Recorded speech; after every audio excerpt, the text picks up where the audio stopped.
Hi, I'm Tom Jacobs. About a quarter century ago, I was the brand new commanding officer of the nuclear attack submarine USS Seadragon. And about 3 months after I took command, Seadragon sailed from her home port of Pearl Harbor, Hawaii, and made a voyage under the Arctic ice pack. It was a great trip, real submarining. One of my lieutenants, Paul Horn, made a film of the trip, and you're going to see that film next. I hope that it brings back vivid memories for all of my shipmates on the voyage and for any ex-Seadragon sailor.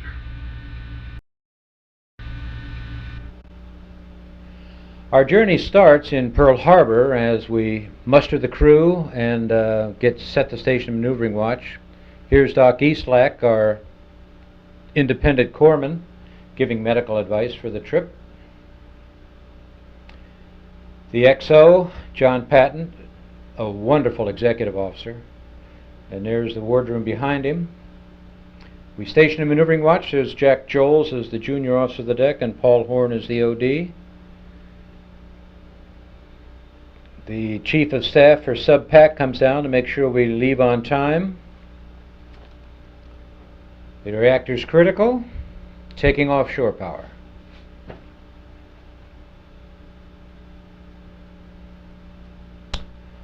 There's the captain standing atop the sail. Doesn't look a day older.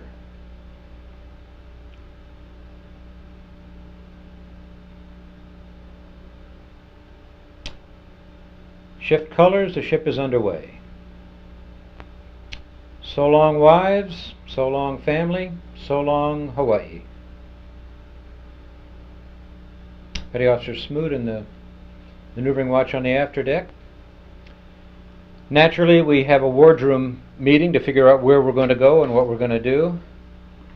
There's John smoking his pipe. Here's some of the officers, Don LaHaye and Bob Custer.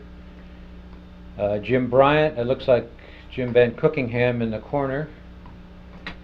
Underway routine, and here's the mess cook finding food for the crew in strange places.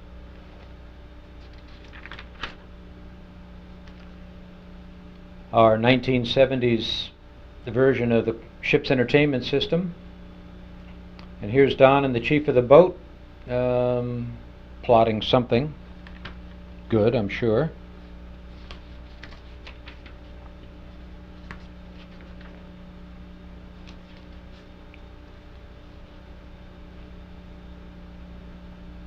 Petty Officer Galea, I think, the auxiliaryman, pumps and floods. You all remember that one of the Seadragon's problems was a lack of fresh water. Field day, the quartermaster plots our course as we head north toward the Bering Sea and the polar ice pack. Here's a pre-computer communications device. The chief storekeeper uses a pre-computer filing system. Dials, gauges, and underway logs.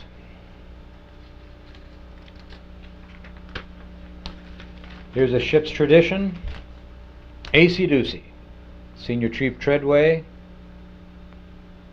Master Chief Treadway, and Master Chief Kuntz. I wonder who the girl on the bulkhead was. Here's our ever alert sonar watchstander. He has a contact. He plots the contact.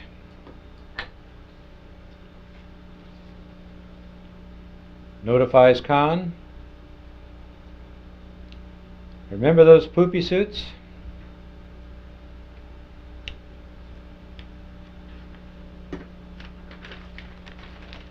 Still no fresh water. And the XO's checking storage too, and a clean boat. Maybe you're looking for stowaways. Here's Pete Thomas, Lieutenant Commander, 3rd Officer. As we station the under ice watch, surface one last time to rig the sail strongbacks for surfacing through the ice. Another submarine tradition, cribbage.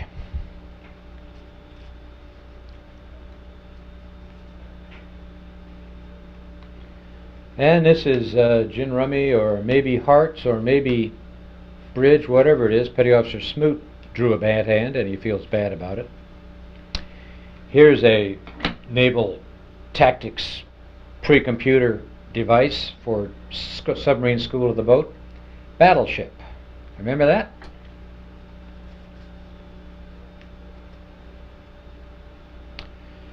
Cookie prepares chow for the crew. Submarine chow, the best in the fleet. Looks like he's been sampling his own food. And the auxiliary electrician, giving up on a shower, threads a movie for the crew. Here's the best submarine relaxation of all, rack time. Here's a good look at the under ice sonar as we finally go underneath the ice.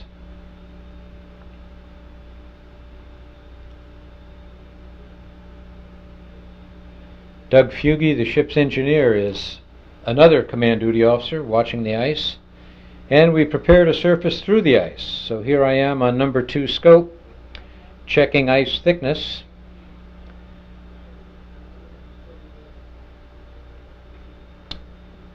Petty Officer Gurlea pumps the boat slightly light as we start a descent and ascent up toward the ice crust. Paul Horn is the diving officer of the watch, maintains ship's trim as we essentially hover. Pete Thomas, the navigator, checks our position with the chief quartermaster.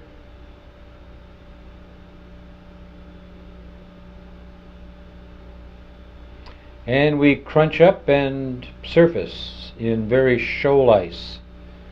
What a different climate from the Pearl Harbor we just left. We always ran the diesel when we surfaced to make sure it wasn't frozen and worked okay. And here we are on our second surfacing through much thicker ice.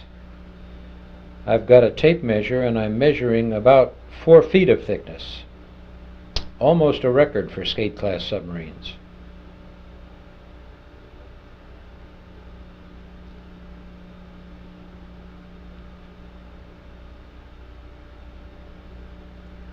The second surfacing was on a beautiful day. The temperature was 10 degrees, but it was sunny with no wind. So we relieved the watch and tried to get every Seadragon sailor out on the ice to enjoy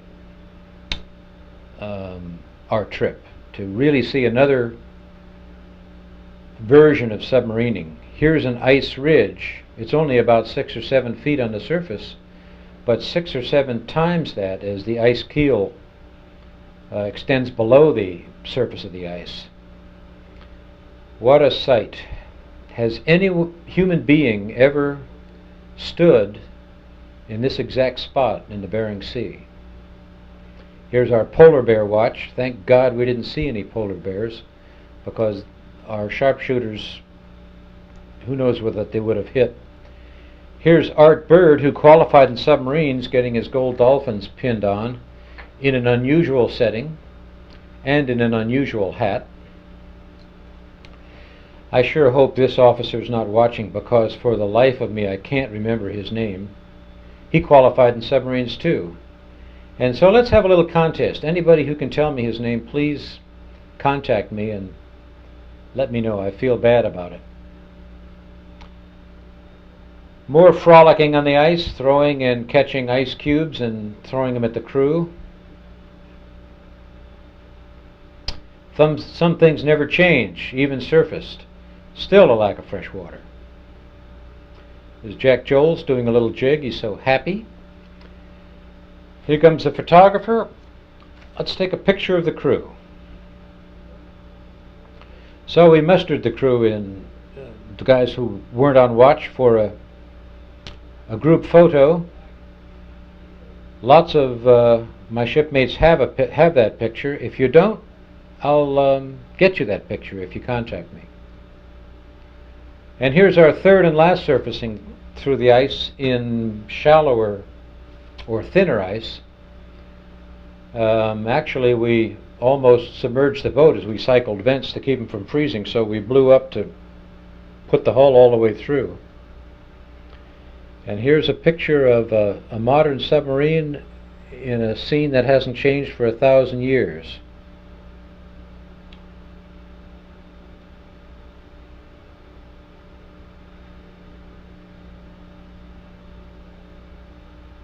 I gingerly made my way to the bow for I can't remember what, but Paul Horn took this picture of me going up there. You can see the ice is from a foot to 2 feet thick.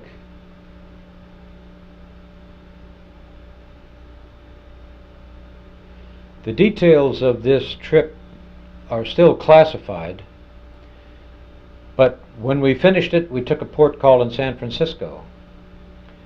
And on a very fine day in calm seas, I tried to get as many of the crew topside as possible to enjoy the sights as we steamed into San Francisco Bay.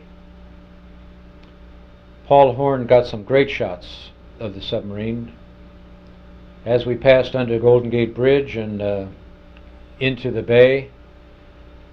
Paul tragically died a few months after this trip in a hang gliding accident in Hawaii.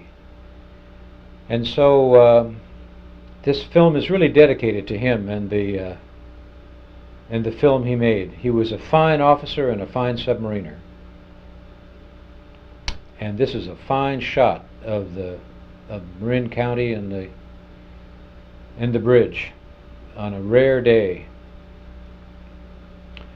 We take aboard the pilot from the pilot's tug, and he guides us to the final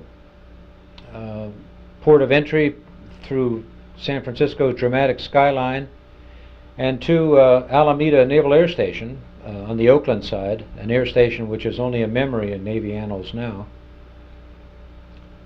We had a great 3 or 4 days port visit, and it's time to take in the lines. Jack Joles is J.O., Don LaHaye is officer of the deck as we set sail for the final leg of our voyage back to Pearl Harbor. Underway routine, steaming as before, and as before, still a slight lack of fresh water. Here we are, back where we started. Pearl Harbor, back to our families. The ship makes a great sight with the crew in whites. Welcome home lay on the sail. Very little damage from all the surfacing in the ice. A few dents and no more handrail around the sail, but that's it. So we tie up at the submarine piers with the families, the friends, and some guys who wish they'd made the trip with us there to see us. And the trip ends as it began, with crew muster. A few more beards and mustaches than when we started.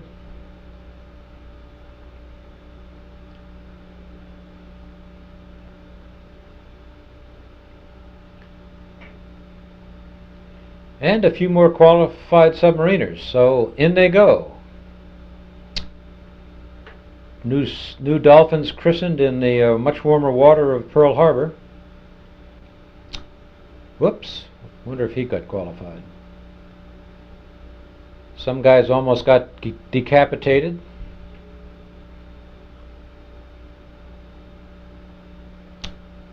Some guys belly flop or stern flop.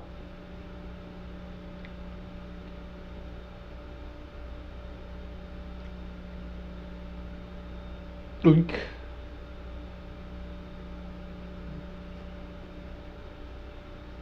Some guys try for a half gainer.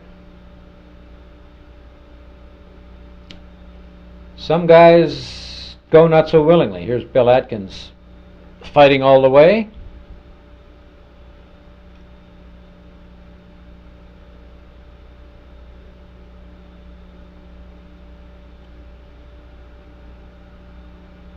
And managing to take a shipmate with him.